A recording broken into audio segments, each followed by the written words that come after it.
They mocked the ordinary woman in thrift store clothes until they realized she held the power to destroy their fortunes with a single word.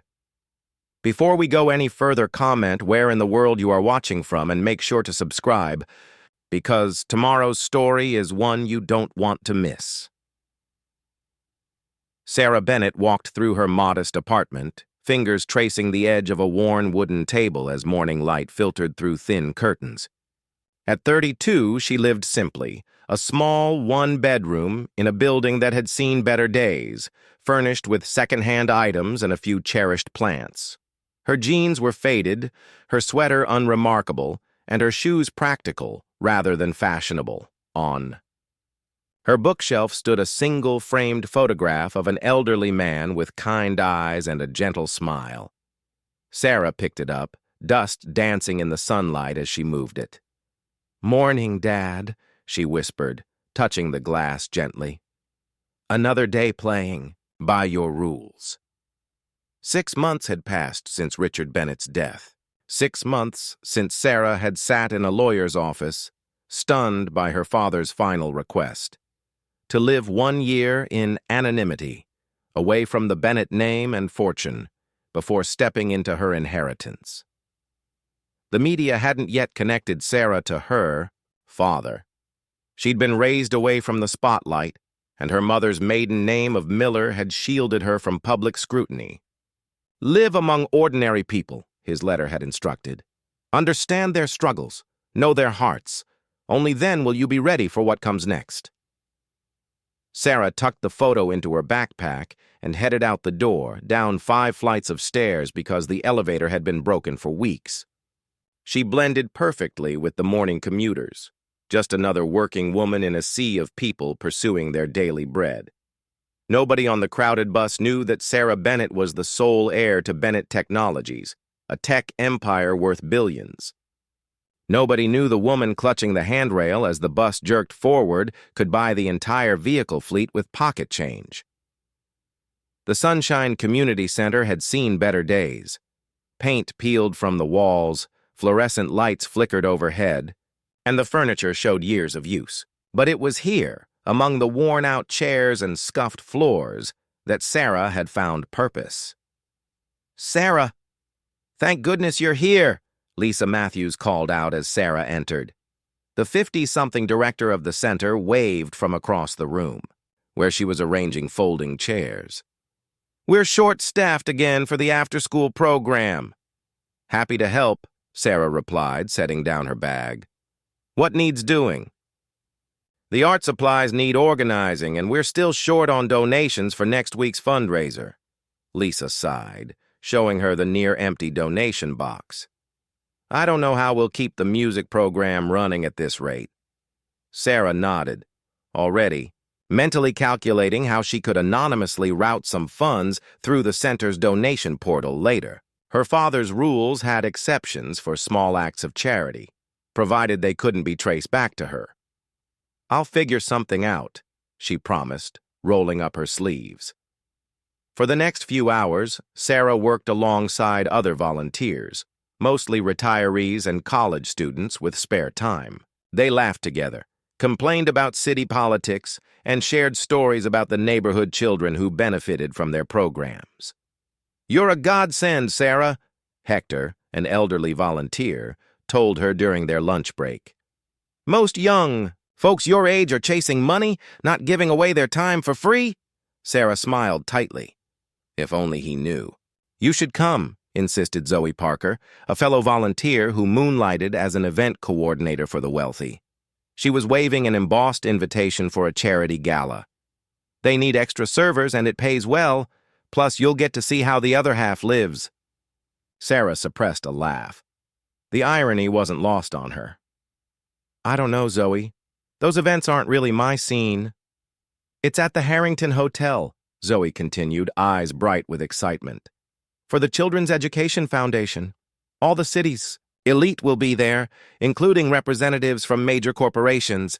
Maybe you could network, find a better job." Sarah started to refuse again when Lisa joined the conversation. "The foundation actually helps fund some of our programs," she mentioned. "It would be good to have someone there who understands what we do." Reluctantly, Sarah agreed. It wasn't the first time she'd been to the Harrington, though previously, she'd been a guest, not staff. This would certainly be educational. The Harrington Hotel's grand ballrooms sparkled with crystal chandeliers and wealth.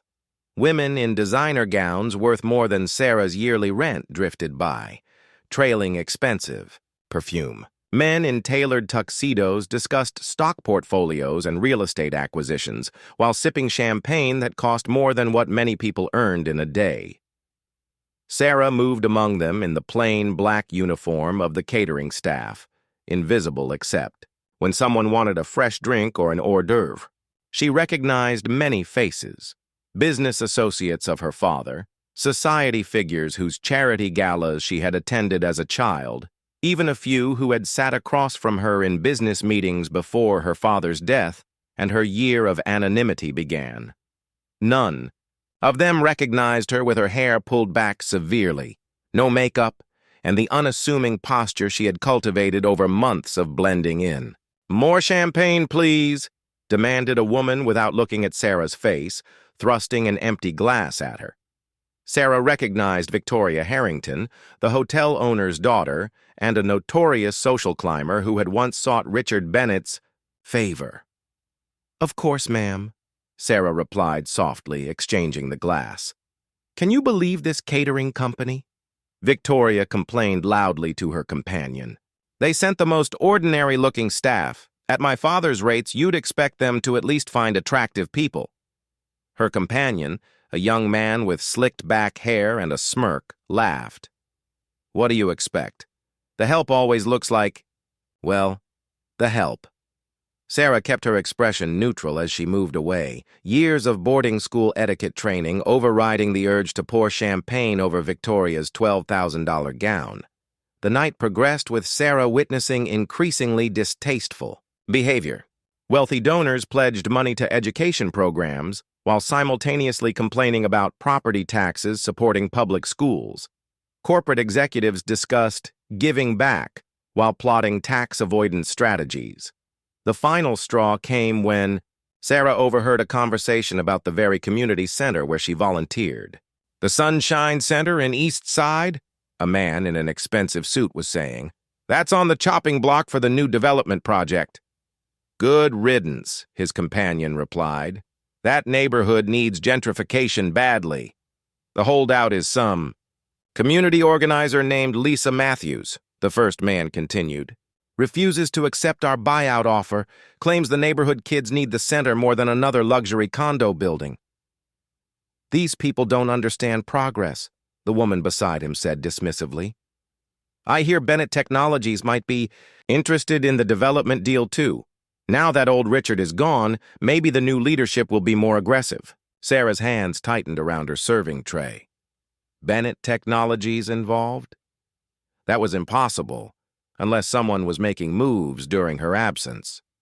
She approached the group, still in her server's uniform.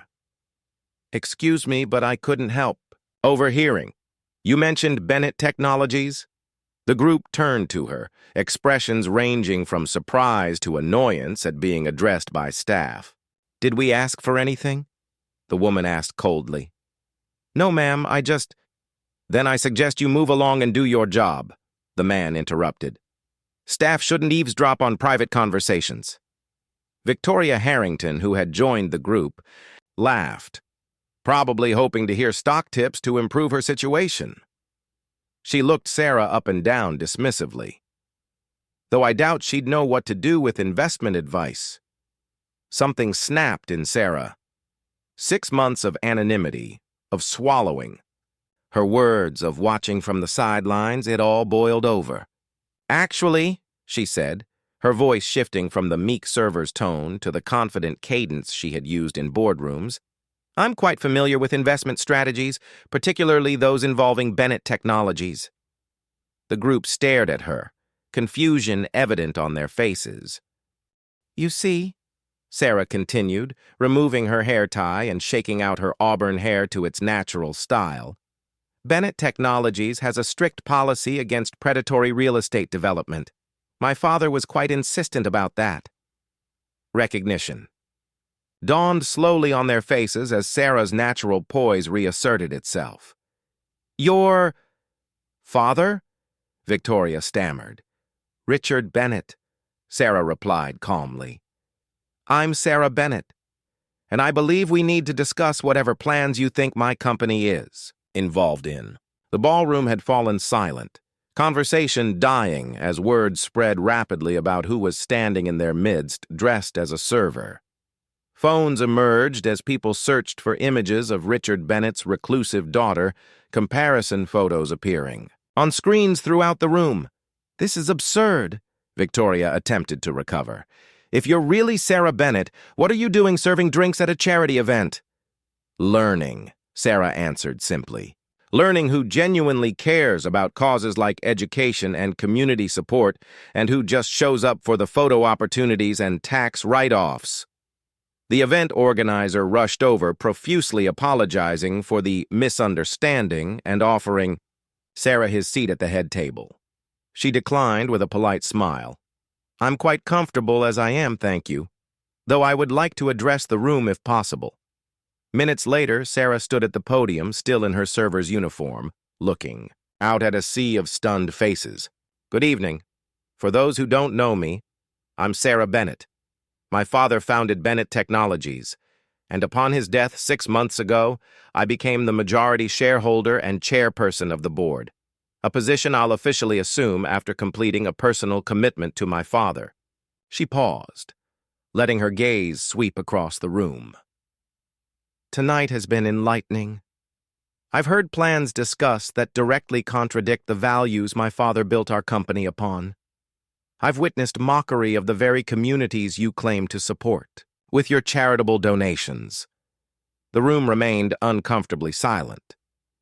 "I'd like to announce that Bennett Technologies will be launching a new community investment initiative, starting with a $20 million grant to preserve and expand community centers throughout the city, beginning with the Sunshine Center." Murmurs swept through the crowd. "Additionally, I'm establishing a watchdog division within our corporate structure to monitor and publicly report on ethical business practices in our industry, particularly those related to community displacement and gentrification."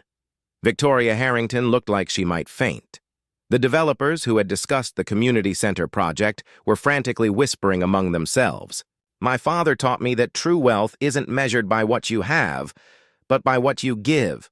For the past 6 months, I've given my time and energy to people who never knew my name or net worth. They valued me for my character, not my bank account." She smiled slightly. "I look forward to working with those of you who share these values. For those who don't, consider this fair warning that the landscape is about to change."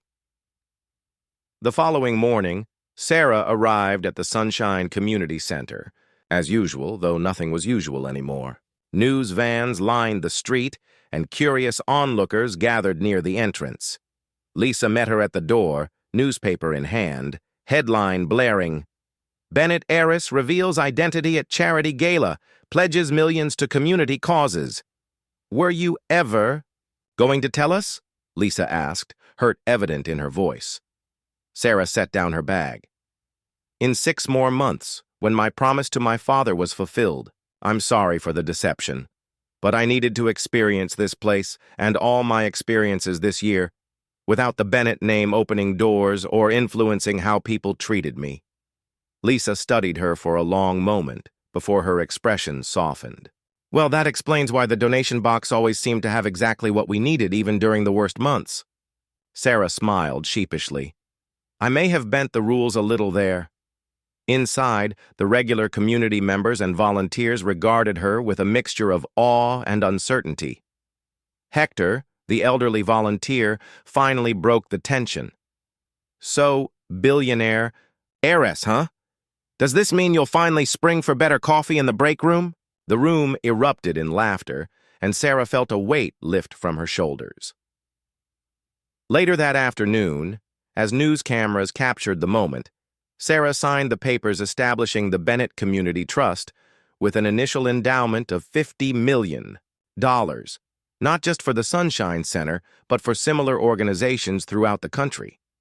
My father wanted me to understand the value of community before I inherited his wealth, she told the assembled reporters. What I learned was that community isn't something you can buy. It's something you build day by day, alongside people who care. As the cameras flashed, Sarah caught sight of Victoria Harrington hovering at the edge of the crowd, looking uncomfortable. Sarah excused herself and approached her. "Victoria, I'm surprised to see you here."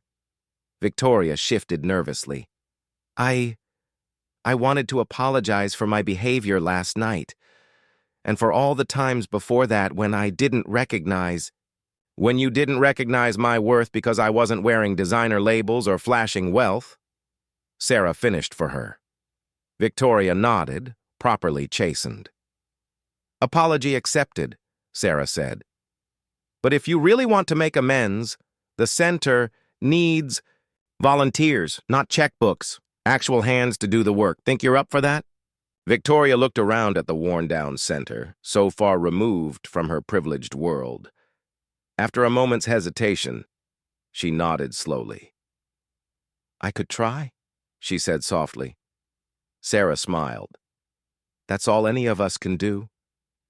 As Victoria walked tentatively toward Lisa to offer her services, Sarah watched the uncomfortable heiress step into a world she'd never known, just as Sarah had done 6 months earlier. Her father had been right.